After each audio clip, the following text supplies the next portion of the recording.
የነፍሴ ጥማት ልቤን የወሰድከው አንተ ካለህበት ከምትገኝበት በመቅደስ ሆነ ሁላ ስብሃለው ደስ የሚያሰኘውን ፊትህን እሻለው እፈልግሃለው እንደምትናፍቅ ዋላ ወደ ውሃ አግኝታ እስክትረካም ከዛ በበረሃ ምንም አይታያት ማንም አያስቆማት እንዲሁ አምላኬ ነው የነፍሴ ጥማት ነው የነፍሴ ጥማት አገኘሁህና ጥሜን አረካኸው ግን ደሞ እርካታዬ አንተም ያስናፍቅ ነው አሁንም ልቤ ይፈልግሃል በነገሮች መሃል ሐሳቤ ወሰዳል ወዳንተ ይሄዳል ልቤ ነሃ የነፍሴ ጥማት ልቤን የወሰድከው አንተ ካለህበት ከምትገኝበት እና የልቤ ትኩረት የዓይኔ ደግሞ ፍዘት የጆሮዬ ጉጉት ድምፅን ለመስማት በእጅ ለመነካት አንቺ ይሰማችኋል? እንደምን አመሻችሁ ፓስተር። እንግዲህ እንደምን አመሻችሁ። ጌታ መልካም ነው። አሜን። እግዚአብሔር ደግሞ እንደገና ይህንን ምሽት ስለሰጠን ጌታ ይመስገን። በእነዚህ ቀናቶች በእግዚአብሔር ፊት መሆን ከእግዚአብሔር ድምፅ መስማት እንድንችል እግዚአብሔርም ደግሞ ለኛ የሚናገርበት እድል ስላገኘ እግዚአብሔርን እናመሰግነዋለን። ጌታ ይመስገን። እግዚአብሔር መልካም ነው። በእያንዳንዱ ቀን እግዚአብሔር በህይወታችን ውስጥ መልካምነቱን መግለጥ ይፈልጋል እና የእግዚአብሔር ቃል በህይወታችን ውስጥ ሲመጣ የእግዚአብሔር ድምፅ ነው ወደኛ የሚመጣው። የእግዚአብሔር ድምፅ ደግሞ ወደኛ ህይወት ሲመጣ የእግዚአብሔር ድምፅ ህይወታችንን ይለውጠዋል። ሃሌሉያ። ምክንያቱም ቃሉ ሲናገር የእግዚአብሔር ቃል ሕያውና የሚሰራ ነውና። ሃሌሉያ። የሚሰራ ነው ብቻ አይልም፣ ሁለት አፍ ካለው ሰይፍ የሚልቅ የተሳለ ነው፣ ጅማትን አጥንትን መንፈስን እስኪወጋ ድረስ ወደ ውስጥ ይገባል። ሃሌሉያ። እኛን በሚቆጣጠር በርሱ አይኖች ሁሉ ነገር የተገለጡ ናቸው ይላል በዕብራውያን ምዕራፍ 4 ላይ። ስለዚህ የእግዚአብሔር ቃል ዛሬም ወደ ህይወታችን ሕያው ሆኖ ስለሚመጣ ጌታ እናመሰግናለን። ባለፈው ሳምንት ከኔ ጋራ ኢየሱስ ሲልቅ ኢየሱስ ሲከብር በሚል ሐሳብ ጌታ በህይወታችን ውስጥ ሊከብር እንደሚፈልግና ከዮሐንስ ወንጌል ምዕራፍ 3 ላይ ባለ ሐሳብ መመልከት ጀምረን ነበር። ከሰዓት የተነሳ መጨረስ ስላልቻልን ዛሬ ለመጨረስ ወደሱ በፊታችኋለሁ። ጌታ ይመስገን። እግዚአብሔርም ደግሞ ይናገረናል። ሁለተኛውን ክፍል አብረን እናየዋለን። ባለፈው ሳምንት የተናገርኩትን ለጥቂት ደቂቃዎች ሪቫይዝ ካደረኩኝ በኋላ ማለት ነው። ጌታ ይመስገን። እስቲ እንግዲህ ቃሉን ጌታ እንዲያስተምረን ከመጸለያችን በፊት ቃሉን እናውጣና ዮሐንስ ወንጌል ምዕራፍ 3 ላይ ከቁጥር 25 ጀምሮ ያለውን አነባዋለሁ እስከ ቁጥር 30 ድረስ። ጌታ ይመስገን። በእግዚአብሔር ፊት ስላለን እግዚአብሔር ደግሞ እንደገና እድል ስለሰጠን ስሙ ይክበር። ስለዚህም በዮሐንስ ደቀ መዛሙርትና በአይሁድ መካከል ስለማንጻት ክርክር ሆነ። ወደ ዮሐንስም መጥተው መምህር ሆይ በዮርዳኖስ ማዶ ካንተ ጋር የነበረው አንተም የመሰከርክለት እነሆ እርሱ ያጠምቃል፣ ሁሉም ወደ እርሱ ይመጣሉ አሉት። ዮሐንስም መለሰ እንዲህ ሲል ከሰማይ ካልተሰጠው በቀር ካልተሰጠው ሰው አንዳች ሊቀበል አይችልም። እናንተ እኔ ክርስቶስ አይደለሁም፣ ነገር ግን ከእርሱ በፊት ተልክ ያለው እንዳልኩ ራሳችሁ ትመሰክሩልኛላችሁ። ሙሽራይቱ ያለችው እርሱ ሙሽራ ነው። ቆሞ የሚሰማው ሚዜው ግን በሙሽራው ድምፅ እጅግ ደስ ይለዋል። እንግዲህ ይህ ደስታዬ ተፈጸመ፣ እርሱ ሊልቅ እኔ ግን ላንስ ያስፈልጋል። እርሱ ሊልቅ እኔ ግን ላንስ ያስፈልጋል። እስቲ ራሶቻችንን በእግዚአብሔር ፊት ዝቅ አድርገን ጌታ እንዲናገረን ሁላችንም እንጠይቀው። ጌታ ሆይ እናመሰግንሃለን።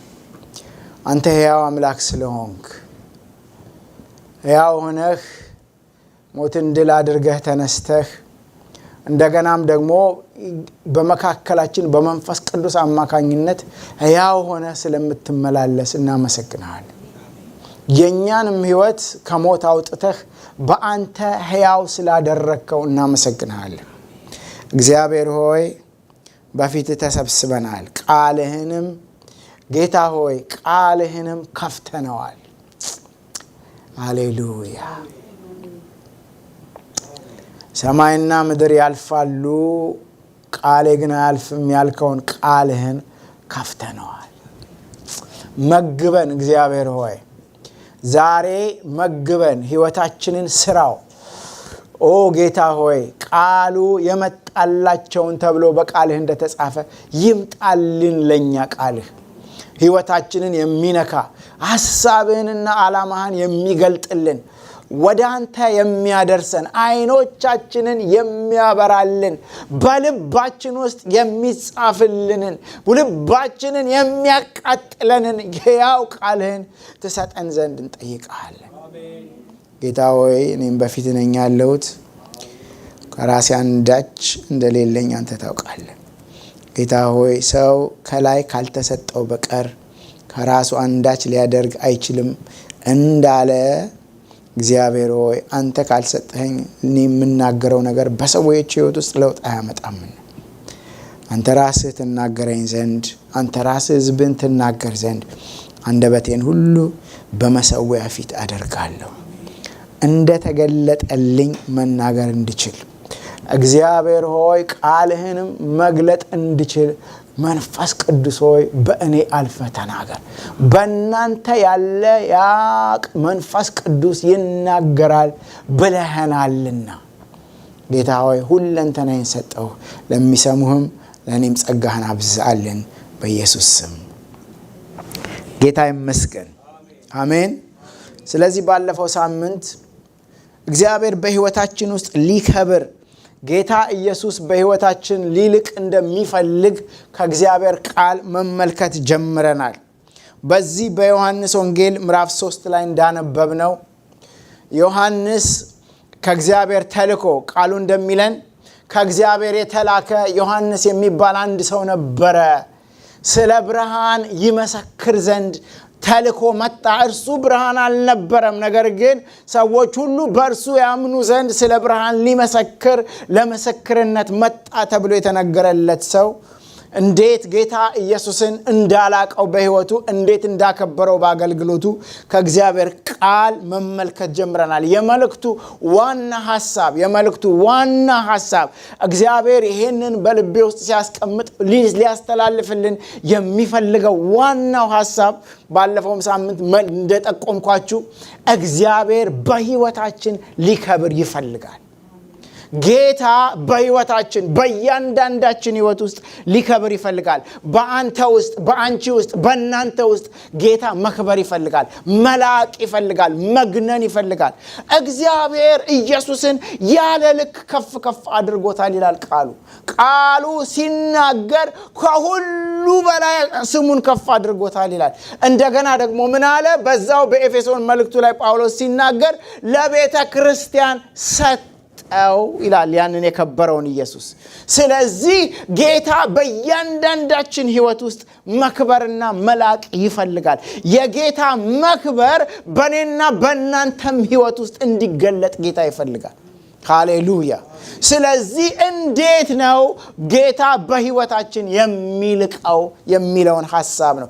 ጌታስ በህይወታችን ሲከብር ሲልቅ ደግሞ በእኛ ውስጥ የሚመጣው ፍሬ ምንድነው? የሚበዛልን ነገር ምንድነው የሚለውን ሐሳብ ነው ከእግዚአብሔር ቃል የምንመለከተው። አያችሁ፣ እግዚአብሔር በህይወታቸው የከበረ ሰዎች እንዲሁ በከንቱ አልቀሩም። እግዚአብሔር በህይወታቸው ውስጥ መስክሮላቸዋል።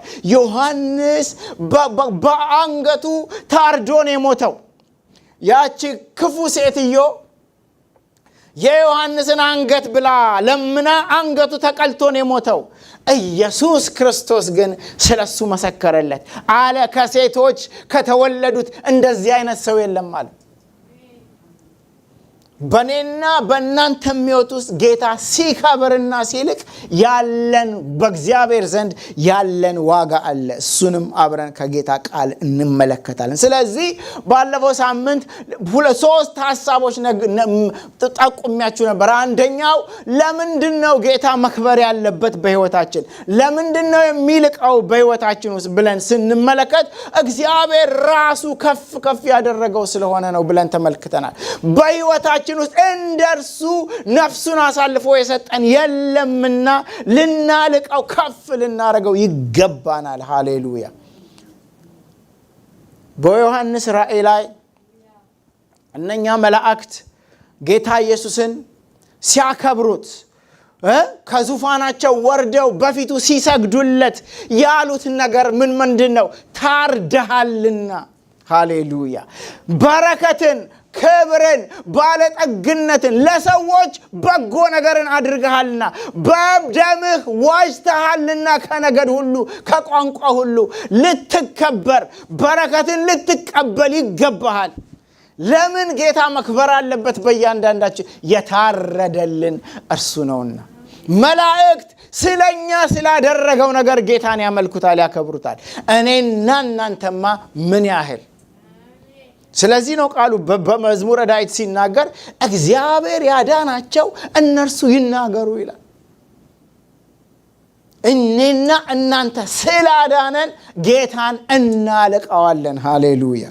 ስለወደደን ፍቅሩን ስለገለጠልን እናልቀዋለን ብለን ተመልክተናል። እሱ ላይ አላቆም ሪቫይዝ ለማድረግ ብዬ እንዴት አርገን እናልቀዋለን እናከብረዋለን የሚለውን ስንመለከት መጀመሪያ የተነጋገርነው እርሱ በሰጠን ጸጋ ነው። ሰው በራሱ ጉልበት፣ በራሱ ጽድቅ፣ በራሱ አቅም እግዚአብሔርን ሊያከብረው አይችልም፣ ጌታን ሊያልቀው አይችልም። ጌታ ግን በክርስቶስ በሰጠን ጸጋ፣ በክርስቶስ በሰጠን ብቃት፣ በክርስቶስ በእኛ ላይ ባደረገው በጎነትና ጸጋ እርሱን እናከብረው ዘንድ እንችላለን ብለን ተመልክተናል። ሃሌሉያ። እስራኤላውያን በሮሜ ምዕራፍ 10 ላይ ጳውሎስ እንደሚናገረው ችግራቸው የነበረው የእግዚአብሔርን የጽድቅ መንገድ ሳይሆን የራሳቸውን ጽድቅ ማቆም ሲፈልጉ ከእግዚአብሔር ጋር ተላለፉ። ጌታም አላቸው ግብዞች አላቸው። ስለዚህ ሰዎቹን ተመለከታቸውና ደቀ መዛሙርቱን ጽድቃቸው ከነዚህ ከፈሪሳውያን ካልበለጠ የእግዚአብሔርን መንግስት አትወርሱም አላቸው። ምንድነው ከፈሪሳውያን የሚበልጠው ጽድቅ? በኢየሱስ ክርስቶስ ጸጋ ወደኛ ህይወት የተገለጠው ማንነት ነው። ሃሌሉያ። ስለዚህ በጸጋው ድነናል። በጸጋው የአገልግሎትን ብቃት አግኝተናል። በጸጋው ወደ እግዚአብሔር የምንቀርብበት አቅም አግኝተናል። በጸጋው እግዚአብሔርን ማገልገል እንችላለን። እንደውም ሰው እንኳን ያለውን ለመስጠት ገንዘቡን ለመስጠት የሚችልበትን ነገር ቃሉ ሲነግረን ስለ ፊልጵስዩስ ሰዎች ሲናገር የእግዚአብሔር ጸጋ እንዴት እንደበዛላቸው ተመልከቱ። ሁሉ ነገር በዚህ ጸጋ አማካኝነት ነው ወደኛ የሚመጣው፣ ወደ እግዚአብሔር ጌታን የሚያስደስተው።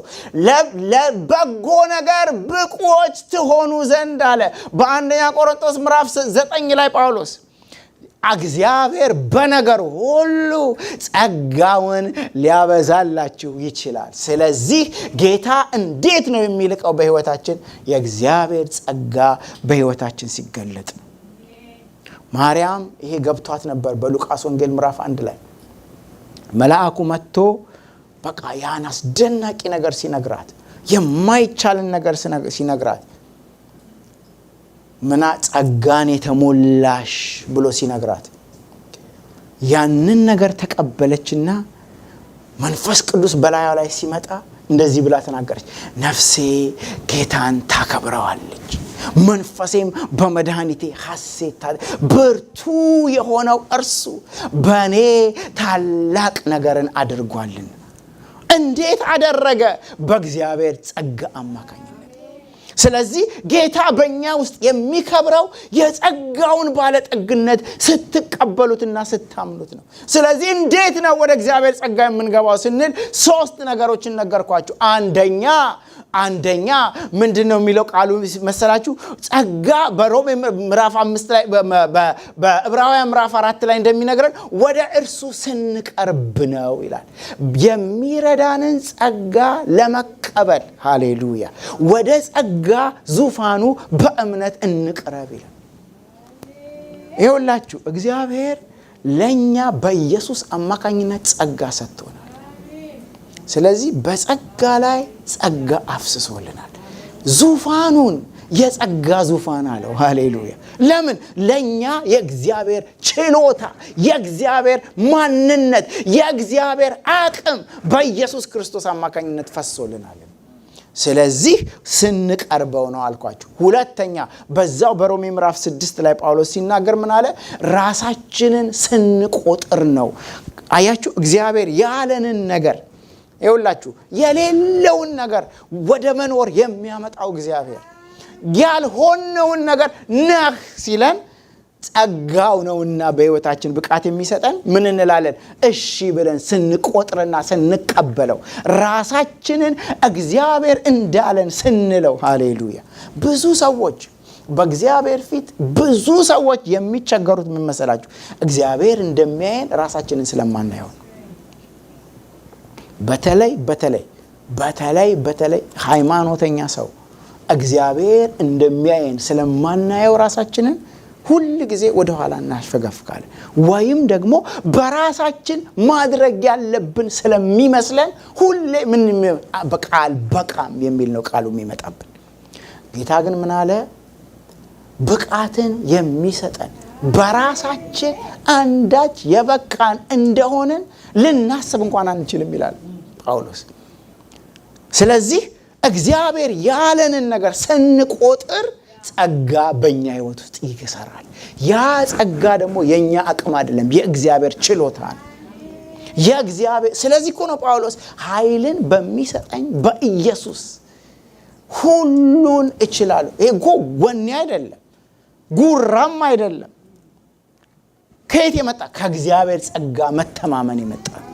ስለዚህ ምን እንቆጥራለን? ራሳችንን። ያን ጊዜ ጸጋው ሕይወታችንን ያጥለቀልቀዋል። በሶስተኛ ደረጃ ራሳችንን ስናቀርብለት ነው አለ። በዛው በሮሜ ምዕራፍ 6 ላይ ብልቶቻችሁን የኃጢአት ዕቃ አድርጋችሁ ታቀርቡ ነበር ድሮ። በዓይኖቻችሁ ክፉ ነገር ነበር የምታዩት፣ አንደበታችሁ በክፉ ነገር ነበር የተሞላው። አሁን ግን እነኛኑ ብልቶቻችሁ በሱ ተቀድሳችኋልና ለጽድቅ ዕቃ ጦር አድርጋችሁ አቀርቡለት። ማቅረብ። ስለዚህ አቅሙ ያለው ጉልበቱ ያለው የጌታ ጸጋ ላይ ነው። እኛ ጋር ግን የሚጠበቅብን ራሳችንን ለሱ ማቅረብ። ከዛ በኋላ አንደበታችን በጸጋ የተሞላ ቃሉ እንደሚለው በጸጋ የተቀመመ ይሆናል። ለሌሎችም ጸጋ የሚሰጥ ይሆናል አንደበታችን። ምን ስንሆን? ራሳችንን ብልቶቻችንን ስናቀርብለት። ይሄ ብልት የሚለው ምን መሰለህ? አይን፣ ጆሮ፣ አንደበት፣ እግር፣ እጅ። ሃሌሉያ ሃሌሉያ። ስለዚህ እግዚአብሔር በጸጋው በእኛ ውስጥ በሚያስቀምጠው ጸጋ በሕይወታችን ይከብራል። ባለፈው ሳምንት ብያቸዋለሁ። ሐዋርያው ጳውሎስ ይሄ ስለገባው የሆንኩትን ሁሉ የሆንኩት በእኔ ላይ ከሆነው ጸጋ የተነሳ ነው። ጸጋውን በአእምሮና በጥበብ ሁሉ አበዛልን። ለእግዚአብሔር ነገር፣ ለእግዚአብሔር አገልግሎት የእግዚአብሔር ስራ በሕይወታችን እንዲሰራ አደረገልን። ጉልበት የሚሰጠን የእግዚአብሔር ጸጋ ነው አለው ጳውሎስን። በኋላ መጣበታለሁ። በሁለተኛ ቆሮንቶስ ምዕራፍ 12 ላይ እንደዚህ ብሎ ተናገረ። አንድ ነገር ሰይጣን እየመጣ ይጎስመኛል አለ። እግዚአብሔርን ሄድኩና 3 ጊዜ ጌታ ሆይ ይህን ነገር ከኔ ውሰድልኝ ብዬ ጠየቅኩት አለ። ጌታም እንደዚህ አለኝ አለ፣ ኃይሌ በድካምህ ውስጥ ይገለጣልና ጸጋዬ ይበቃሃል አለኛል። እና ሁሌ ይሄንን በጣም ሚስ አንደርስታንድ እናደርገዋለን።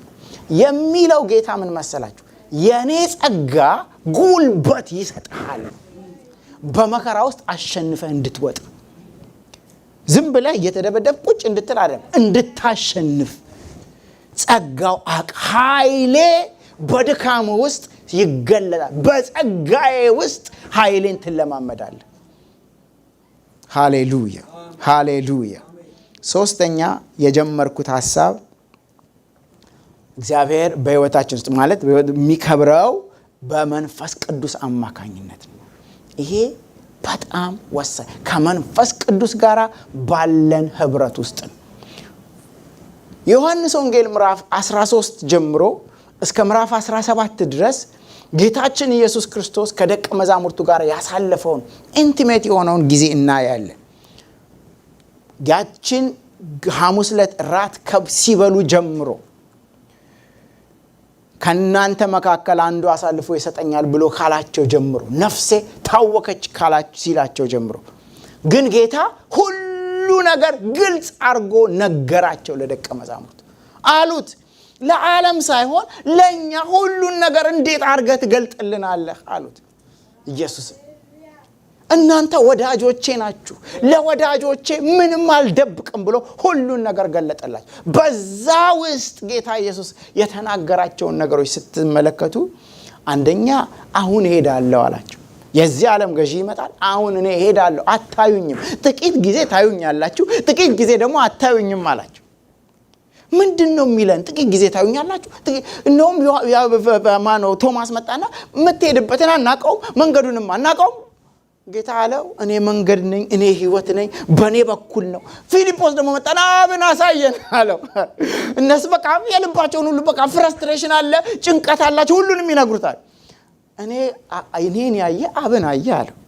ከዛ በኋላ ምን አላቸው? እኔ ሄዳለሁ ስላልኳችሁ ተጨንቃችኋል። ብነግራችሁም አባቴ ቤት ይበልጣል ብላችሁ ተመልሼ እመጣለሁ ብላችሁም አልተጽናናችሁም።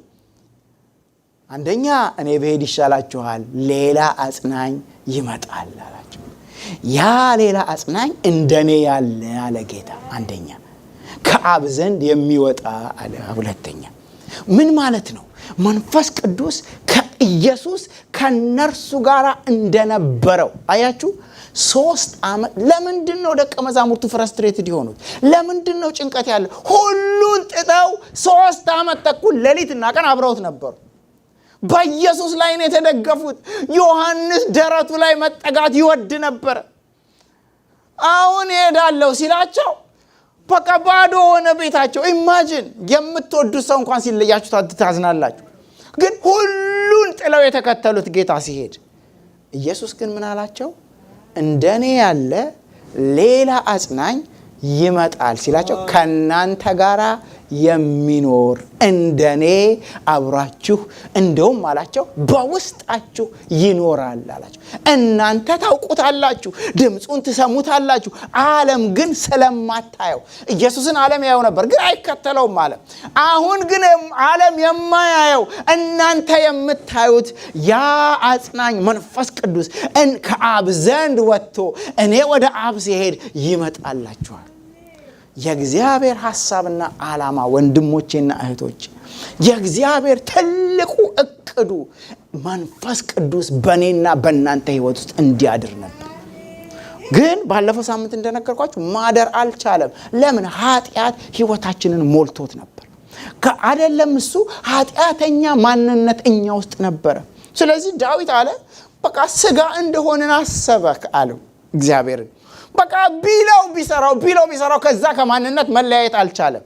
ኢየሱስ ግን መጣና ያንን ኃጢአተኛውን ሰው ገደለና ለኃጢአት ይቅርታና ስርየት ሰጠና ህሊናችንን ቀደሰና ልባችንን ለመንፈስ ቅዱስ አስተካከለና ምን አለ? አሁን መምጣትና መኖር ትችላለህ። አሁን ከነሱ ጋር ህብረት እንደውም ቃሉ ሲነገር ምን በተስፋው መንፈስ በመንፈስ ቅዱስ ታተማችሁ። ገብቶ እኛ ውስጥ ግጥም ብሎ ታተመ። ምን ማለት መሰላችሁ? ለዘላለም ላይለየ። ስለዚህ ከእግዚአብሔር ጋር ህብረት ስናረግ በመንፈስ ቅዱስ መንፈስ ቅዱስ ኢየሱስን በህይወታችን ያከብረዋል። እንዴት ነው የሚያከብረው? የመጀመሪያው ነገር ህይወታችንን በመለወጥ ነው አላቸው ጌታ። እኔ የነገርኳችሁን ነገር መልሶ ይነግራችኋል። ይሄ መልሶ ይነግራችኋል ሲላቸው ያስታውሳችኋል ሲላቸው ያንን የኔን ሞመንት በመንፈስ ቅዱስ እንደገና ታገኙታላችሁ። ሃሌሉያ! ይኸውላችሁ ለኔና ለናንተ ታላቅ ደስታ ነው። ለምን ብትሉ አልነበርንም የዛን ጊዜ ኢየሱስ ከደቀ መዛሙርቱ ጋር ሲመላለስ እኔና እናንተ አልተወለድንም። አሁን ግን መንፈስ ቅዱስ ስላለን መንፈስ ቅዱስ ኢየሱስ ክርስቶስን ሕያው ያደርግልናልና በእኛ ውስጥ ጌታን ያከብረዋል። የነገርኳችሁን ያስታውሳችኋል። ኢየሱስ የተናገረውን ነገር በእኛ ህይወት ውስጥ ኢንስፓይሬሽን ይሰጠናል። እኔ አሁን ይውላችሁ በቃ ገባኝ። በቃ ኢየሱስ የሚለው ነገር ለካ እንዲህ ማለትህ ነው። ለካ እንዲህ ማለትህ ነው። መንፈስ ቅዱስ በእኔና በእናንተ ውስጥ ኢየሱስና ደቀ መዛሙርቱ የነበሩትን ጊዜ እንደገና ሪሊቭ እንድናረገው ያደርገናል። ስለዚህ እኮ ነው ዮሐንስ ያየነውን የሰማነውን በእጆቻችን የዳሰስነውን እንነግራችኋለን። ከዛስ በኋላ የምንጽፍላችሁም እናንተም ይህን ነገር እንድትለማመዱት ነው። ማን ነው የሚያለማምደን? ከአብ ዘንድ የወጣው መንፈስ ቅዱስ ከኛ ጋር ህብረት ሲያደርግ። እኔና እናንተ መንፈስ ቅዱስን የምናስበው አልፎ አልፎ ነው። አልፎ ስንጸልይ ወይ የሆነ ጾም ጸሎት ይዘን በቃ ወይም ቸርች ውስጥ ወርሺፕ ሲደረግ ነው መንፈስ ቅዱስ። ግን ታውቃላችሁ በሌሊትና በቀን የማይለየን የእግዚአብሔር ክብር። ስለዚህ ምን እንድታደርጉ ነው ጌታ የሚፈልግ? ህብረት እንድናረገው፣ አብረ ነው እንድናናግረው ስትጸልዩ ብቻ አይደለም ማለት ተንበርክካችሁ ብቻ አይደለም። 24 ሰዓት ጌታ አይለየንም። ግን እኛ በምን ተጠምደናል ብትሉኝ በሌላ ነገር ተጠምደናል። ጌታን የምናስብ በተለይ በዚህ ዘመን በተለይ እዚህ አገር ጌታን ኮምፓርትመንት ውስጥ ከተነዋል። በቃ የምናስበው ወይ ጠዋት ስንነሳ በሰላም አውለኝ ብለን ነው። ከዛ በኋላ ኢሚዲየትሊ ሌላ ሰው ጋር ነው የምንሄደው። ስልካችን ጋር ነው የምንሄደው። ሶሻል ሚዲያ ጋር ነው፣ ስራ ጋር ነው። ምን ቢዚ ነኝ በቃ። ጌታ እኮ ያውቃል፣ ግን አይለየንም። አብሮን ነው ያለው። ስትተኙ ዳዊት አለ በመዝሙሩ በመኝታዬ አስብሃለሁ። እነሱ ገና በብሉይ ኪዳን ሆነው እግዚአብሔርን ተኝተው የሚያስቡት ከሆነ በእኛ ውስጥ የሚኖረውና የሚያድረው መንፈስ ቅዱስ የሚፈልገው ነገር ከእርሱ ጋር ሁሌ አብረን ህብረት እንድናረግ ሲጀምር የሚጀምረው በመንፈስ ቅዱስ ጥምቀት ነው። ወንድሞቼና እህቶቼ ይህን ቪዲዮ የምትመለከቱ እዚህ ያላችሁ ወንድሞቼና እህቶቼ መንፈስ ቅዱስ ያልተሞላችሁ ሰዎች፣ በመንፈስ ቅዱስ ያልተጠመቃችሁ ሰዎች መንፈስ ቅዱስ የመጣው እኛን ለማጥመቅ ነው። ኢትስ ናት አን ኦፕሽን። ገብቷችኋል? በቃ ያለ አገልግሎት የሚሰጥ ከተወሰነ ጊዜ በኋላ በህይወታችሁ የሚመጣ ስትበረቱ የሚመጣ አይደለም። መንፈስ ቅዱስ ከኛ ጋር ህብረት ማድረግ ይፈልጋል። መንፈስ ቅዱስ በእኛ ህይወት ውስጥ መጥለቅለቅ ይፈልጋል። መንፈስ ቅዱስ እኛን መሙላት ይፈልጋል። ስለዚህ ቃሉ ሲናገር መንፈስ ይሙላባችሁ እንጂ በወይን ጠጅ አትስከሩዋል። ኤፌሶን ምዕራፍ 5 ላይ ለምን ማን ነው እንደዚህ ያለው? ጳውሎስ ሞቅ ሲለው ነው እንዴ? አይደለም። መንፈስ ቅዱስ ራሱ በጳውሎስ ውስጥ ሆኖ ነው የሚናገረው። ምን ብሏል? መንፈሴን ተሞሉ። ስለዚህ እግዚአብሔር በመንፈሱ ሊሞላን ይፈልጋል። በመንፈሱ ሊያጠምቀን ይፈልጋል። አንዳንድ ጊዜ የአንድና የሁለት ጊዜ ኤክስፒሪየንስ አድርገን ነው የምናየው። ኖ አይደለም። በየዕለት ህይወታችን መንፈስ ቅዱስ ሊመጣ ይፈልጋል። መንፈስ ቅዱስንም ተሞልቶ እንዲህ ብሎ ተናገረ ይላል ቃሉ። መንፈስ ቅዱስን ተሞልቶ ሐዋርያት ሥራ ላይ ዲያቆናት ሲመረጡ በሐዋርያት ሥራ ምዕራፍ 7 ላይ ምዕራፍ 6 ላይ ምንድነው የሚለው? መንፈስ ቅዱስና እምነት የሞላበት። ይኸውላችሁ መንፈስ ቅዱስ የተሞላ ህይወት እንድንኖር ነው የእግዚአብሔር ፈቃድ። መንፈስ ቅዱስ ወደ ህይወታችን ሲመጣ ጌታን ያሳየናል። በሮሜ ምዕራፍ 5 ላይ ስለ መንፈስ ቅዱስ ሲናገር ጳውሎስ የጌታን ፍቅር በልባችን ያፈስልናል አለ። ጌታን ለማሰብና ለመውደድ ውለታውን ማሰብ የለብንም። መንፈስ ቅዱስ ነው የሚያፈስልን ፍቅሩ። መንፈስ ቅዱስ ነው ያንን ነገር በህይወታችን የሚያበራልን። ስለዚህ የእግዚአብሔር ፍቅር ሁሌ ይገባናል። ስለሚገባን የእግዚአብሔር ፍቅር ለእግዚአብሔር ሪስፖንድ ማድረግ እንችላለን። ወርሺፕ ማድረግ እንችላለን። እግዚአብሔርን ማክበር እንችላለን። ኢየሱስ ክርስቶስን ስለሚያሳየን ስለሚያከብረው። ስለዚህ መንፈስ ቅዱስ የነገረኝ ነገር ይሄንን ነው። ሊሞላን ይፈልጋል። መጥቷል ወደ ህይወታችን። አይደለም ጉባኤ፣ ብዙ ጉባኤዎች በቃ በመዝሙር ነው። እኔ ጌታን አንድ ቀን ምን አልኩት? እንዴ በቃ መዝሙር ብቻ ቀረልን እኮ አልኩት። እንዴ ሐዋርያት ሥራ በቃሉ ላይ የተጻፈው መንፈስ ቅዱስ ነበር ቸርችን የሚመራት። መንፈስ ቅዱስ ነበር ህይወታቸውን የሚመራው። የኢየሱስ መንፈስ ቅዱስ ይኸው ሲጸልዩ ተቀምጠው የነበሩበት ቤት ተናወጠ። በሁሉም መንፈስ ቅዱስ ሞላባቸው። እሳት ገባ። መንፈስ ቅዱስ አናገራቸው። እኛ ጋር ምን ቀረ? በቃ መዝሙር፣ ሙዚቃ ጥሩ አይደለም ማለት መዝሙር መጥፎ ነው ማለት አይደለም። ምክንያቱም እኔም አመልካለሁ። ግን መንፈስ ቅዱስ የሚመራው ቸርች፣ መንፈስ ቅዱስ የሚመራው ህይወት፣ መንፈስ ቅዱስ የሚቆጣጠረው፣ በመንፈስ ቅዱስ የሚመራ ያነው የእግዚአብሔር ፈቃድና የእግዚአብሔር። እቺን ብቻ ይዛችሁልኝ ብትሄዱ ይበቃኛል። ይፈልጋችኋል ጌታ። ሐዘን ይኸውላችሁ ደቀ መዛሙርቱ አዝነው ነበር። አሁን አዝናችኋል አላቸው። በኋላ ትስቃላችሁ። የኢየሱስ ክርስቶስ ትንሣኤ ብቻ አልነበረም ሐሴታቸው። መንፈስ ቅዱስ በህይወታቸው በኃይል ሲመጣ አላቸው ጌታ። ከጥቂት ቀን በኋላ ዮሐንስ በውሃ አጥምቆ ነበር፣ እናንተ ግን በመንፈስ ቅዱስ ትጠመቃላችሁ።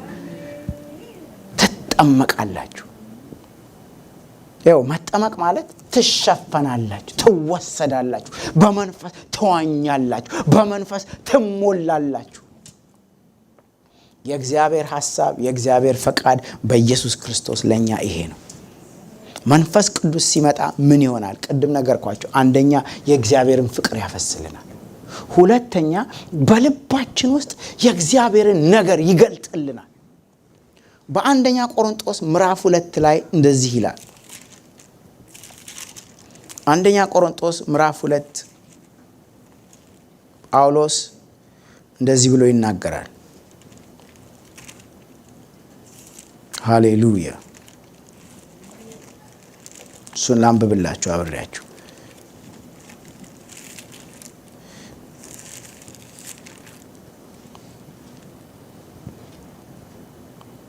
ከቁጥር 6 ጀምሮ ላንብበው። በበሰሉት መካከል ግን ጥበብን እንናገራለን፣ ነገር ግን የዚችን ዓለም ገዢዎች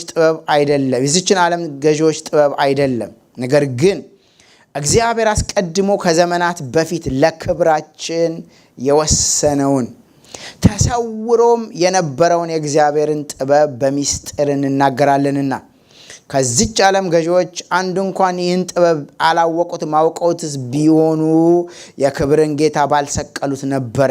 ነገር ግን ዓይን ያላየችው ጆሮም ያልሰማው በሰው ልብም ያልታሰበው እግዚአብሔር ለሚወዱት ያዘጋጀው ተብሎ እንደተጻፈ እንዲህ እንናገራለን። መንፈስም የእግዚአብሔርን ጥልቅ ነገር እንኳን ሳይቀር ሁሉን ይመረምራልና ለኛ እግዚአብሔር በመንፈሱ በኩል ገለጠው። በእርሱ ውስጥ ካለው ከሰው መንፈስ በቀር ለሰው ያለውን የሚያውቅ ሰው ማን ነው? እንዲሁም ደግሞ ከእግዚአብሔር መንፈስ በቀር ለእግዚአብሔር ያለውን ማንም አያውቅም። እኛ ግን ከእግዚአብሔር እንዲያው የተሰጠንን እናውቅ ዘንድ ከእግዚአብሔር የሆነውን መንፈስ እንጂ የዓለምን መንፈስ አልተቀበልንም። መንፈስ ቅዱስ በእኛ ሕይወት ውስጥ ሲመጣ እግዚአብሔር ለእኛ የሰወረውን አይን ያላይ ትንቢተ ኢሳይያስ ምዕራፍ 64 ቁጥር 4 ላይ ነው የተጻፈው። ይሄ ትንቢት አይን ያላየውን ጆሮ ያልሰማውን በሰው ልብ ያልታሰበውን እግዚአብሔር ለሚወዱት ያዘጋጀው ተብሎ የተጻፈውን መንፈስ ቅዱስ ይገልጥልናል። ያም ማን መሰላችሁ? ኢየሱስ ክርስቶስን። ይኸውላችሁ የልቦናችሁ አይኖች ሲበሩ የክብር ተስፋ ያለውን ኢየሱስን በቃ የመጠራታችንን ክብርና ባለጠግነት እርሱን ኢየሱስን ማየት እንችላለን። መንፈስ ቅዱስ እንዲሁ የተቀበልነው መንፈስ ቅዱስ ጌታን ያበራልናል፣ ይገልጥልናል፣ ሕይወታችንን በዚህ ይለውጠዋል። በሶስተኛ ደረጃ በሮሜ ምዕራፍ 8 ላይ ጳውሎስ እንደሚናገረው ድካማችንን ያግዘናል። ይኸውላችሁ ያውቀዋል እኮ እግዚአብሔር አቴንሽናችንን በዚህና በዛ ሰይጣን ሊወስደው እንደሚመጣ ያውቀዋል እኮ። ግን ምን ያደርጋል መሰላችሁ? ድካማችንን ያግዘዋል። ድካማችንን ያግዘዋል ብቻ አይደለም የሚለው እንዴት መጸለይ እንደሚገባን አናውቅምና ስለ ቅዱሳን ይማልዳል። ባለፈው ስለ ጉበኞችና ስለ ምልጃ ፓስተር ዳንኤል ብዙ አስተምሮናል። ታውቃላችሁ አንድ ነገር መንፈስ ቅዱስ እንደገለጠልኝ ይኸውላችሁ ወደ ጸሎት የሚወስደን ራሱ መንፈስ ቅዱስ ነው። እንደሱ ብቻ አይደለም፣ ምን መጸለይ እንዴት መጸለይ እንደሚገባን በሕይወታችን ውስጥ የሚገልጠው በእኛ ውስጥ ያደረው ከኛ ጋር አብሮ ህብረት የሚያደርገው ይህ የጌታ መንፈስ ነው። ስለዚህ በድካማችን እኔው እዚህ ጋር ስንበረከክ ሁሉ ጊዜ ኃይሌ በድካምሽ ይገለጣል የሚለው ቃል ውስጥ ይፈሳል። በቃ ምንም እኮ መሆን የለባችሁም እናንተ በምንም ድካም ውስጥ ኑሩ። መንፈስ ቅዱስ ብድግ ያደርጋችኋል። ጌታ ያወጣቸው ኢየሱስ ክርስቶስ ጋር ያደርሳችሁ። ከዛ በኋላ ሲንግል ማይንድድ ትሆናላችሁ። ይኸውላችሁ ቃሉ ሲናገር ሁሌ መወላወል አለ በሰው ውስጥ በሰው ውስጥ ጥርጥር አለ። በቃ ግን መንፈስ ቅዱስ በእኛ ህይወት ውስጥ በኃይል ሲመጣ በቃ ምንም ያ ነገር በህይወታችሁ ውስጥ አይታያችሁ። ሲንግል እዛ እነርሱና ደቀ መዛሙርቱ የነበሩበት ክፍል ውስጥ እናንተን ይዟችሁ ይገባል። ስለዚህ መልጃ ቢሆን በእግዚአብሔር ፊት አምልኮ ቢሆን መንፈስ ድካማችንን ያግዘዋል። በእግዚአብሔር መንፈስ ላይ ዲፔንደንት እንሆናለን። አራተኛ ህይወታችንን ጌታን እስኪመስል ድረስ ይለውጠዋል። ይኸውላችሁ ብዙ ጊዜ ስለ ኢንካውንተር ተነጋግረናል። ስለ ኢንካውንተር ብዙ ያለፈው ዓመት በተለይ ብዙ ተመልክተናል። ከጌታ ጋር ኢንካውንተር እንዲኖረን አሁን ደግሞ ጌታ የሚፈልገው መሰለኝ ፌሎሺፕ፣ ኮንቲኒየስ ፌሎሺፕ።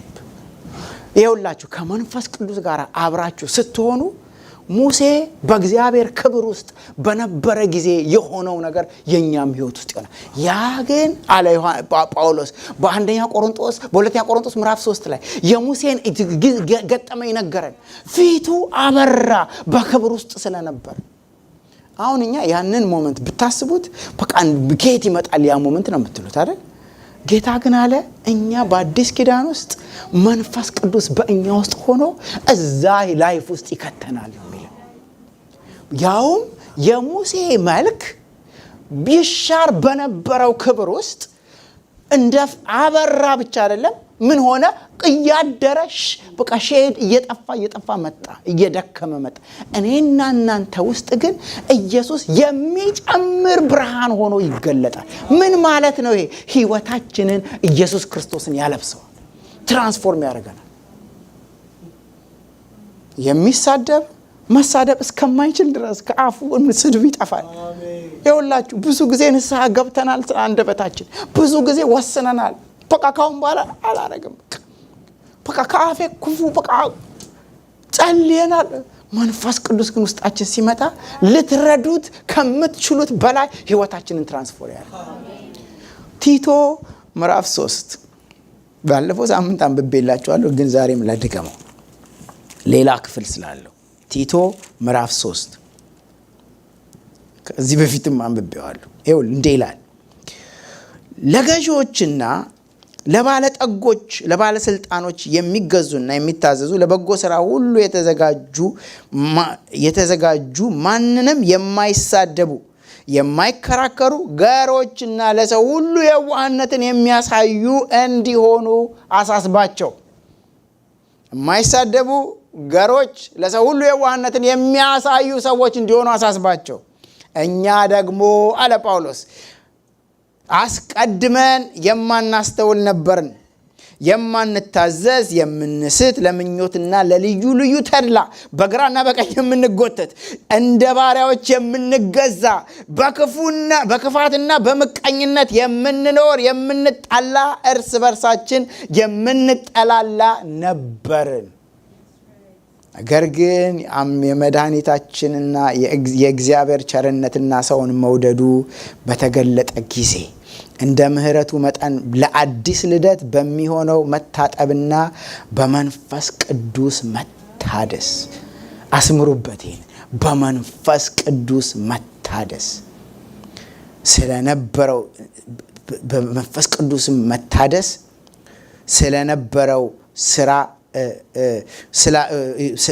በመንፈስ ቅዱስ መታደስ አዳነን እንጂ እኛ ስላደረግነው በጽድቅ ስለነበረው ስራ አይደለም። በመንፈስ ቅዱስ ስንታደስ እነዚህ ሁሉ ከህይወታችን በረው ጠፉ።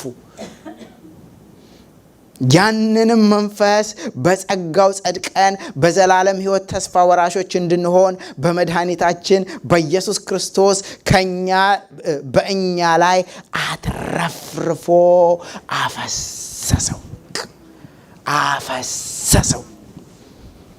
ወንድሞቼና እህቶቼ ሌላ ምርጫ የለም። መንፈስ ቅዱስ ሲፈስ ህይወታችንን ትራንስፎርም ያደርገዋል። ይኸውላችሁ ምቀኛን ሰው በምን ምቀኛ ውስጣዊ ነው እኮ ምቀኝነት። ይኸውላችሁ ውድድር፣ እህትና ወንድም ይወዳደራል፣ እህትና ወንድም ይጨቃጨቃል፣ እንዴ ይቀናናል። እንዴት ነው ከውስጥ የሚወጣው? አለ እኮ ጌታ። ከውስጥ የሚወጣው ነው ሰውን የሚያረክሰው። መንፈስ ቅዱስ ሲመጣ ነው ህይወታችን የሚለወጥ። እርሱ ጋራ ምን ስንሆን? አብረን ስንኖር። ለቤዛ ቀን የታተማችሁበት ቅዱሱ መንፈስ ምን ያደርገናል? ትራንስፎርም ያድሰናል፣ ትራንስፎርም ያደርገናል። የዛን ጊዜ ምን ይሆናል አልኳችሁ? ጌታ በህይወታችን ይከብራል። ቀማኛው ሰውዬ፣ ሌባው ሰውዬ፣ ዘማዊው ሰውዬ ሲቀየር ይሄ ከተቀየረ እግዚአብሔር አለ ማለትም ይባላል። አጋጠማችሁ አንተ እና እግዚአብሔር ህይወታችን ውስጥ ሲመጣ ልትረዱት በማትችሉት መጠን ህይወታችሁን ትራንስፎርም ያደርጋል። ቃሉ የምትናፍቁትና የምትወዱት ይሆናል፣ ያበራል። እሱ አይውላችሁ ቃሉ ላይ ሲናገር ምን እንደሚል ታውቃላችሁ? ወንድሙን ጌታን ወቅ ብሎ አያስተምረውም፣ ሁሉም ያውቁኛል አለ። እግዚአብሔርን ማወቅ በመንፈስ ቅዱስ ይሰጠናል። ስለዚህ በአንዱ መገለጥ አለው፣ ለአንዱ ትርጉም አለው፣ ለአንዱ ትንቢት አለው። መንፈስ ቅዱስ እንደወደደ በመካከላችን ይሰራል። ምን ስንሆን? በመንፈስ ቅዱስ ከመንፈስ ቅዱስ ጋር ህብረት ስናደርግ፣ በመንፈስ ቅዱስ ስንሞላ፣ ከመንፈስ ቅዱስ ጋር ስንኖር ህይወታችን ጌታን የሚያከብር ይሆናል። ሃሌሉያ ሃሌሉያ። ይህ ነው የእግዚአብሔር ፈቃድ። ይህ ነው ጌታ የነገረኝ። ይህ ነው በህይወታችን ውስጥ የሚሰራው። ይህን ነው እግዚአብሔር ሊያደርግ የሚፈልገው። እኛ አያችሁ ድራማ ልናደርግ ህይወታችን አንዳንዴ ህይወታችን እኮ is a fake life ገብቷችኋል? ለአንዳንድ ሰው በቃ ጌታ ይመስገን ምናምን ዞር ስንል አመፀኝነት ነው ውስጣችን ያለ። እግዚአብሔር ግን ያንን ማንነት መቀየር ይፈልጋል። በዛ ማንነት ውስጥ መገለጥ ይፈልጋል። ያንን ማንነት ትራንስፎርም አድርጎ የራሱን ውበት ማድረግ ልጁ በብዙ ወንድሞች መካከል በኩር ይሆን ዘንድ አስቀድሞ ያወቃቸውን አስቀድሞ ያሰባቸውን የልጁን መልክ እንዲመስሉ አስቀድሞ ወስኗል። ጌታ ወስኗል። በውድ ልጁ ይህንን ሊያደርግልን ፈልጓል። ይኸውላችሁ እግዚአብሔር ይወደናል። በቃ ሊረዳው አልቻለም። እግዚአብሔር ይወደናል።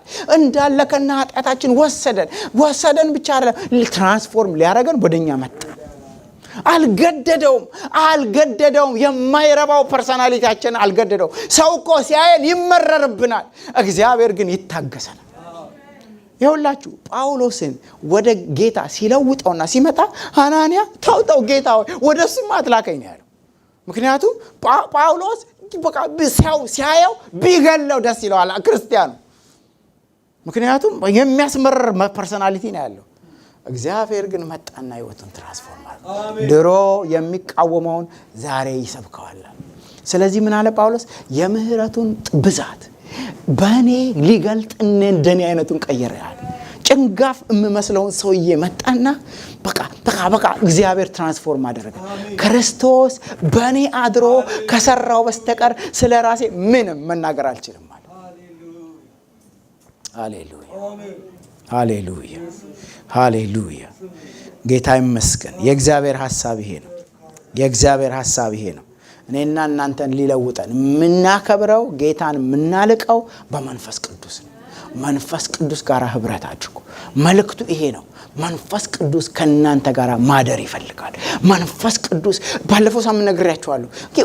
ምናልባት 20-30 ዓመት ይሆናል መጽሐፉን ካነበብኩት እና ምንድነው መሰላችሁ? መንፈስ ቅዱስ መጥቶ እናንተ ስትነቁ አብራችሁ መንቃት ይፈልጋል።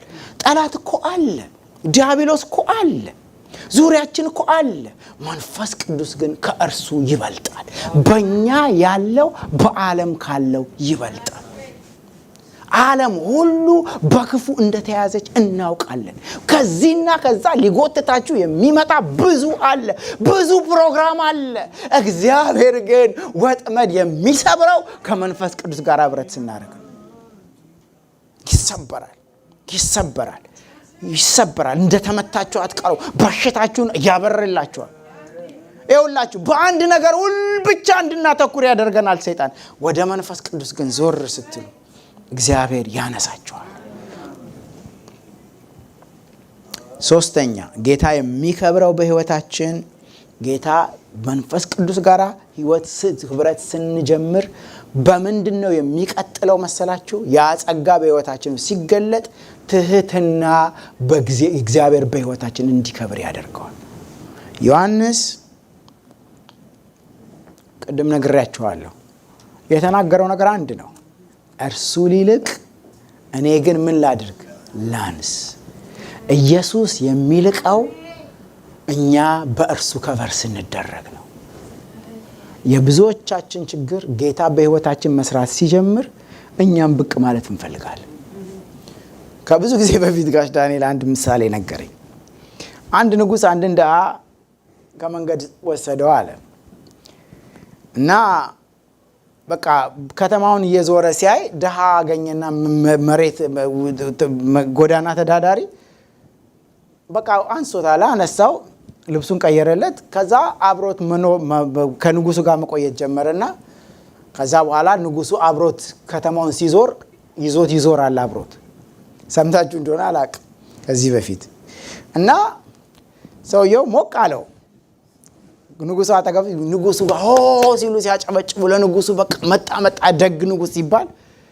አንድ ቀን ዞር አለና ንጉሱን ለአንተ ነው ለኔ ነው የሚጨበጨበው አለዋል። አያችሁ፣ እግዚአብሔር ሲያነሳን፣ እግዚአብሔር ጸጋውን በህይወታችን ሲገልጥ የብዙ ሰዎች ችግር ነገሩን ምንጩን ስትሪሙን የሚያቆመው እኔም ነኝ ብሎ መታየት ይፈልጋል ሰው።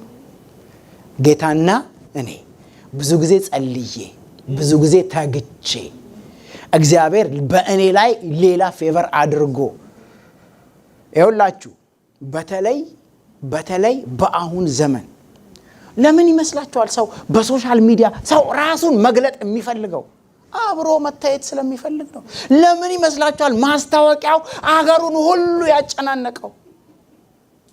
ጸጋ እኮ ሳይገለጥበት ቀርቶ አይደለም፣ ግን ብቅ ማለት ይፈልጋል። ይሄ ጌታን በቃ አያከብረውም። እርሱ ሊልቅ አለ ዮሐንስ፣ እኔ ግን ላንስ። ኢንክሪዝ ሊያደርግ እኔ ግን ልጠፋ። ዮሐንስ እኮ ወንድሞቼና እህቶቼ ከዛ ወዲያ አልታወቅም።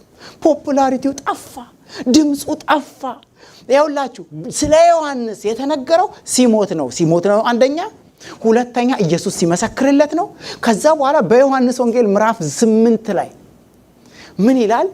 ዮሐንስ ስለዚህ ሰውዬ የተናገረው ሁሉ እውነት ነው፣ አንድም ተአምር አላደረገም ዮሐንስ ብለው ስለ ዮሐንስ ተናገሩ። ግን ስለሱ የተናገረው ጠፋ። ዮሐንስ ከሲኑ ጠፋ። አይደለም ዮሐንስ፣ ሁሉም ኢየሱስ ሲከብር ከሲኑ መጥፋት አለበት። በእርሱ ስትዋጡ በቆላስይስ ምዕራፍ 3 ላይ ሐዋርያው ጳውሎስ ሲናገር በእርሱ ተሰውራችኋል፣ ሕይወታችሁ በሆነው በኢየሱስ ተሰውራል። የምትገለጡት ኢየሱስ ሲገለጥ። መቼ ነው ኢየሱስ የሚከብረው? በትሑታን ነው፣ በዝቅ። ኢየሱስ አለ ራሱን ይካድ። ባለፈው ጊዜ ነግሬያችኋለሁ። አንድ ሰራተኛ አለ አንድ ሰራተኛ እደጅ ሆኖ ሲሰራ ውሎ በኋላ ቤት ውስጥ ሲገባ ጌታው አሁን ደክመሃልና በቃ ደግሞ ላንተ ምግብ እኔ እሰራልሃለሁ አይለውም አለ። ምንድነው የሚለው አለ በሉቃስ ወንጌል ላይ? ቁምና አብላኝና አስተናግደኝ ነው የሚለው። ከዛስ በኋላ አንተ ሲጨርስ ትበላ። እናንተም አለ ጌታ ስትሰሩ የሚገባንን አድርገናል፣ የማንጠቅም ምኖች ነን፣ ባሪያዎች ነን። ትህትና ነው በቃ። ደቀ መዛሙርቱ ፕሮብሌማቸው ይሄ ነበር። መታየት ይፈልጉ ነበረ። ቢላቸው ቢሰራቸው ቢላቸው። ስለዚህ ምን አላቸው? ከናንተ ትልቅ መሆን የሚፈልግ ከሁሉ መጨረሻና ታናሹ። በምን አሳያቸው? በዛች ዕለት ያንን ነገር ይቆርጥላቸው እግራቸውን አጠባል። ትህትና ጌታን በሕይወታችን ውስጥ ያከብረዋል። ኢየሱስ ክርስቶስ ስለ ራሱ ሲናገር ትሁት ነኝ በልቤ ያለ። ትህትና የልብ ጉዳይ ነው። አንዳንድ ጊዜ አንዳንድ ሰዎች ጌታ ነው ጌታን አክብር ይላቸው፣ ውስጡ የሆነ በቃ ጎሽ ይፈልጋል። የልብ ነው። ጌታ ያያል። ጌታ የሚያከብረው ነው እንጂ ራሱን የሚያከብር ሰው በእግዚአብሔር ዘንድ አይቆይም ይላል። ጌታ እኮ ጸጋውን ይሰጣል። እግዚአብሔር ቃሉ ሲናገር በጥሪውና በጸጋ ስጦታው አይጸጸትም ይላል። ግን የእግዚአብሔር ክብር ከሰውየው ይጠፋል። ጸጋ እንደ ፕሮፌሽን ነው። እዚህ ጋር ላቁምና ልንገራችሁ። አንድ የፈውስ ጸጋ ከእናንተ ውስጥ ከገባ በቃ ይገባል። ሁሌ አለ፣ በቃ ሁሌ አለ። እናንተ ነግዱበትም አትነግዱበትም አለ ሁሌ። ገብቷቸዋል? እና ሰው ግራ ይገባዋል። እንዴ ይሄን ነገር ዘይት እየሸጠ እንዴት እንደገና ስቲል ጌታ ይሰራበታል እንዴ ብላችሁ ጸጋ ነው። እግዚአብሔር በጸጋ ስጦታ አይጸጸትም። እግዚአብሔር ግን በእርሱ ፕሬዘንስ ኢየሱስ የሚከብረው እሱ ሲጠፋ ነው። የጠፋ ጊዜ ነው። ዝቅ ሲል ነው። በልቡ ትሁት ሲሆን ለትሁታን ጸጋውን ይሰጣል። ትዕቢተኞች ግን አክቲቭሊ ይቃወማቸዋል እግዚአብሔር። ሃሌሉያ ሃሌሉያ። ማርያም አለች የባሪያይቱን ውርደት ተመልክቷል። የባሪያይቱን ውርደት ተመልክቷልና ለትሁታን ጸጋውን ይሰጣል አለች። ራሱ ደካሞችን ኃይል ያስታጥቃል። የእግዚአብሔር ሐሳብ በሕይወታችን ውስጥ እንዲፈጸም ራሳችንን መካድ አለብን። አሁን ግን ዓለም ሁሉ ያደርገዋል። ዓለም ሁሉ ኢንከሬጅ ያደርገናል። አውጣ፣ ኢንስታግራም ላይ አውጣ፣ በቃ ሰልፊ አድርግ፣ ታይ፣ የሰራው ነገር ይታወቅ።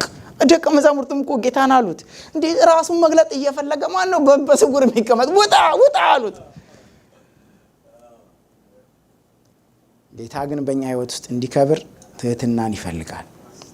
ጸጋው ነው በህይወታችን ውስጥ የሚያደርገው። ጌታ ሲከብር በህይወታችን ውስጥ ምን ይሆናል? ይሄን ልበልና አቆማለሁ። ይሄን ልበልና ጨርሳለሁ። ጌታ መጨረሻው ሐሳብ ይሄ ነው። ጌታ ሲከብር በህይወታችን ውስጥ ምን ይሆናል? መቼም እግዚአብሔር ያለ ዋጋ አይተውንም። ጳውሎስ አለ ሃሌሉያ የሰጠኝን ሚሽን ይህንን ወንጌልን መስበክና መመስከር እፈጽም ዘንድ አለ በሐዋርያት ሥራ ምዕራፍ 20 ላይ ነፍሴ በእኔ ዘንድ እንደማትከብር እንደ ከንቱ ነገር ቆጥራታለሁ ለሞት እስኪሰጥ ድረስ። አያችሁ እነ ጴጥሮስ በሁሉ ነገር ነበር ጌታን የሚያሳዩት። እነ ጳውሎስ ልብሳቸውን ይቀዱ ነበር እርሱን ለማሳየት። ጌታ ዋጋ አለው። በህይወታችን ውስጥ ዋጋ አለው። ዮሐንስ በቃ it seems like ዮሐንስ በቃ ከመጨረሻም ሲናገር እንደምትሰሙት በቃ ላይፉ ዌስትድ የሆነ ይመስላል። ግን የተናገረውን አስቡ።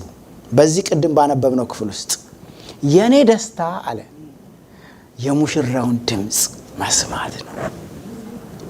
አያችሁ እግዚአብሔር የሚሰጠን ሪዋርድ እርሱ በህይወታችን ሲከብር የእርሱ ድምጽ አይለየን። አሜን። እግዚአብሔር ሁሌ ያናግረናል። የትላንት አይደለም፣ ፋሚሊየር ስፒሪት አይደለም ወደኛ የሚመጣው። እግዚአብሔር ድምጹን ያሰማው። የኔ ደስታ አለ የሙሽራውን ድምጽ መስማት ነው። እርሱ ሊልቅ እኔ ላንስ ይገባል ሲል ደስታዬ በዚህ ተፈጽሟል። ሙሽራይቱ ያለችው እርሱ ነው ሙሽራ። ሚዜው ግን በሙሽራው ድምጽ ይረካል። በዚህ ደስታዬ ተፈጽሟል። ባለፈው ጊዜ በጌታ መርካት ስለሚል ርዕስ ተመልክተናል። ታውቃላችሁ በቃ በህይወታችን ውስጥ የምትረኩት በምታረጉት አገልግሎት አይደለም፣ በእግዚአብሔር ድምጽ በጌታ ፊት ነው የምትረኩት። ይኸውላችሁ ጌታ ኢየሱስ የረካው የተደሰተው በአባቱ ድምጽ ነው። በቃ ከአባቱ በቃ አባቴ ነው ስለኔ የሚመሰክርልኝ የሚመሰክርልኝ እሱ። የሰው ክብር አልፈልግም፣ የሰው ምስክርነት አልፈልግም። ዮሐንስ ስለኔ መስክሮ ነበር፣ እኔ ግን አባቴ ስለኔ ይመሰክራል። አሜን። ስለዚህ የኔና የናንተ ሪዋርድ ጌታ በህይወታችን ሲከብር የማይለይ ፕሬዘንስ አይለየን። ስለዚህ ምን ባይኖረን ታውቃላችሁ ባለፈው ጊዜ ነግሬያችኋለሁ። ባለፈው ስለ ዕንባቆም ተናግሯል ጋሽ ዳንኤል። ዕንባቆም እግዚአብሔርን ሲያየው ጥያቄው ሁሉ ጠፋበት፣ ከፍቶቿል ጠፋበት እና ከዛ በኋላ ምን አለ? እኔ ግን በመድኃኒቴ አምላክ ሐሴት አደርጋለሁ ቢሞላ ባይሞላ። ሐዋርያው ጳውሎስ ይኸውላችሁ ሁሉን ተምሬያለሁ ሲል በእግዚአብሔር ህልውናው ስለነበረ ነው። መጥገብን መራብን ይኸውላችሁ ቢርበውም እግዚአብሔር አለ አብሮት። አሜን። ሲጠግብም እግዚአብሔር አለ አብሮት። ስለዚህ የእግዚአብሔር ፕሬዘንስ የእግዚአብሔር ክብር የኛ ደሞዛችን። ይሄ ነው በእግዚአብሔር በህይወታችን ውስጥ ሊገልጥ የሚፈልገው። እግዚአብሔር አይለያችሁ። ከሚፈወሰው ሰው ይልቅ ይኸውላችሁ ጸጋ ሲገለጥ አንዳንዴ እናንተ አይታወቃችሁ የሚሆነውም ነገር እናንተ ጋር ግን የእግዚአብሔር ህልውና የእግዚአብሔር ድምጽ የእግዚአብሔር ክብር የእግዚአብሔር ፊት የሚያበራው የእግዚአብሔር ፊት ስማይል የሚያደርገው የእግዚአብሔር ፊት ስትጸልዩ ለምን እንደዚህ አደረክ የሚለው ሳይሆን በቃ ደስ የሚለው አንተ ታማኝ በጎ ባሪያ የሚለን። ስለዚህ እኮ ነው ጌታ አገልግሎ ክብር ሊሰጡት ሲሉ እሱ የት ነው? ተራራ ላይ ነው ሲጸልይ ያደረ ነው የሚለው። ለምን? ደስታው እሱ ነው። እግዚአብሔር በህይወታችን ውስጥ ይረካል። የእግዚአብሔር ሐሳብ ይሄ ነው። ጌታ መልካም ነው። ሃሌሉያ ሃሌሉያ። እንደሱ ብቻ አይደለም፣ በሰማይ የሚጠብቀን አክሊል አለ። ሊመጣ ሊገለጥ ካለው ክብር ጋራ የአሁን ዘመን መከራ ሲነጻጸር ምንም እንዳይደለ እቆጥራለሁ ያለው የሚጠብቀውን አክሊል ተኮር ብሎ ተመልክቶ ስለዚህ የሚጠብቀናል። ለኔ ብቻ አይደለም አለ ጳውሎስ፣ ነገር ግን መምጣቱን ለሚጠባበቁ ሁሉ። ይሄ በዚህ ብቻ ዓለም ቢሆንም የምናገኘው ሪዋርድ በቃ ምስኪኖች ሰዎች ደሞዛቸውን ተቀብለዋል ያላቸው ብዙ ሰዎች አሉ። አሁንም አሉ ብዙ ሰዎች ደሞዛቸውን በቃ በሰው ጎሽ ተብለው የሚጨርሱ። እኔና እናንተ ግን ሪዋርዳችን እግዚአብሔር ራሱ ነው። በእግዚአብሔር ዘንድ የተዘጋጀልናል አለ። በዮሐንስ ራእይ ላይ ሲናገር ድል ለነሳው ከተሰወረ መና እሰጠዋለሁ። አንድ ቀን ስለዚህ ስጸልይ ቅድም ፓስተር ይናገር ነበር። በብሉይ ኪዳን በዛ መቅደስ ውስጥ የፕሬዘንሱ መና ነበረ። በየዕለቱ የሚታደስ በእግዚአብሔር ሕልውና ውስጥ የሚቀመጥ በታቦቱ አጠገብ የሚቀመጥ መና ነበረ። ድዳብቃ ህብስት ነበረ። ጌታም አለ የተሰወረ መና እሰጠዋለሁ። በቃ እግዚአብሔር ለኛ ያዘጋጀው ክብር አለ በሰማይ የሚጠብቅ። እርሱን ከእርሱ ዘንድ ከጌታ ዘንድ እንቀበላለን። ለምን? በሰው ፊት አክብረኸኛልና እኔ ደግሞ በአባቴ ፊት አከብረሃለሁ ይለናል። ስለዚህ ሰው ጎሽ ባይላችሁ፣ ሰው በሰጣችሁ ስጦታ ሰው ምንም ሪኮግናይዝ ባያረጋችሁ፣ ይኸውላችሁ አገልግሎታችሁን ማንም ሰው ባያየው፣ እግዚአብሔር ግን ሪዋርድ አለ። የመጀመሪያው ሪዋርድ በእናንተ ውስጥ የእግዚአብሔር ሕልውና አይለያችሁ። የሚጸልዩ ሰዎች እኮ ብዙ ሰው አያቸውም እኮ እንደው እነሱ ራሱ ስላንተ እየጸለይኩ ነው ብለው ካልነገሯችሁ በስተቀር አያችሁ። ለማታውቁትም ሰው ሊያጸልይላችሁ ይችላል። ግን የእግዚአብሔር ፊት ስለማይለያችሁ በቃ የእናንተ ሪዋርድ እሱ። እንደሱ ብቻ አይደለም፣ የሚያስፈልጋችሁን ሁሉ እንደ ባለጠግነቱ መጠን በክብር በክርስቶስ ኢየሱስ ይሞላባቸው። የእግዚአብሔር ሐሳብ በእግዚአብሔር ክብር እንድንሞላ ነው። የእግዚአብሔር ሐሳብ ኢየሱስ እንዲከብር ነው። ጥያቄያችን የሚመለሰው፣ ህይወታችን የሚረካው ኢየሱስ ሲከብር ነው። ሲመለስም የሚከብረው ሌላ አይደለም፣ ጌታ ራሱ ነው። የዕውሩ ዓይን ሲበራ ኢየሱስ ከበረ። የሞተውን ጎበዝ ኢየሱስ ሲቀሰቅሰው ኢየሱስ ከበረ። አሁንም በህይወታችን ውስጥ ጌታ ሊከብር ይፈልጋል። ነግራችኋለሁ፣ ብትቀበሉትም ባትቀበሉትም ይህችን ቀን ማርክ አድርጓት።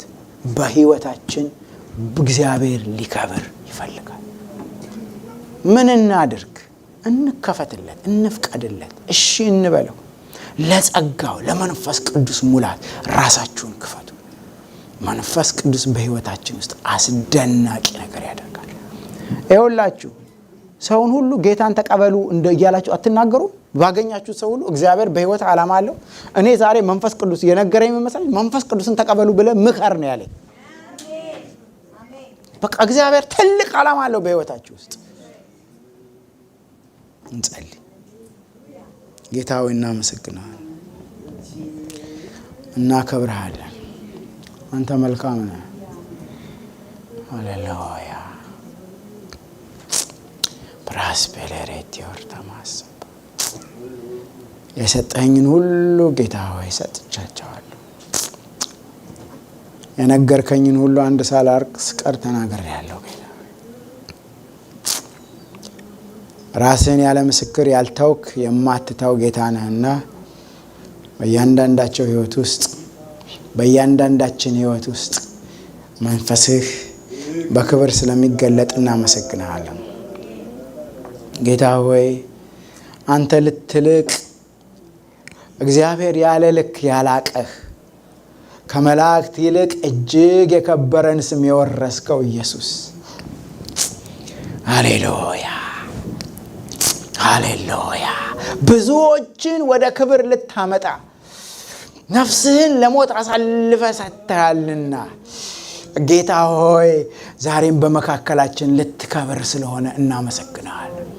ዛሬ ብቻ አይደለም፣ በቀረልን ዘመን ሁሉ በህይወታችን ልትከብር ስለወደድክ እናመሰግናለን። አሁንም ይህ ቃል በልባችን ውስጥ ይታተምልን። መንፈስ ቅዱስ ሆይ በልባችን ውስጥ ቀረጽልን። ዓላማህን፣ ፈቃድህን፣ ሐሳብህን፣ እቅድህን በህይወታችን ውስጥ ሃሌሉያ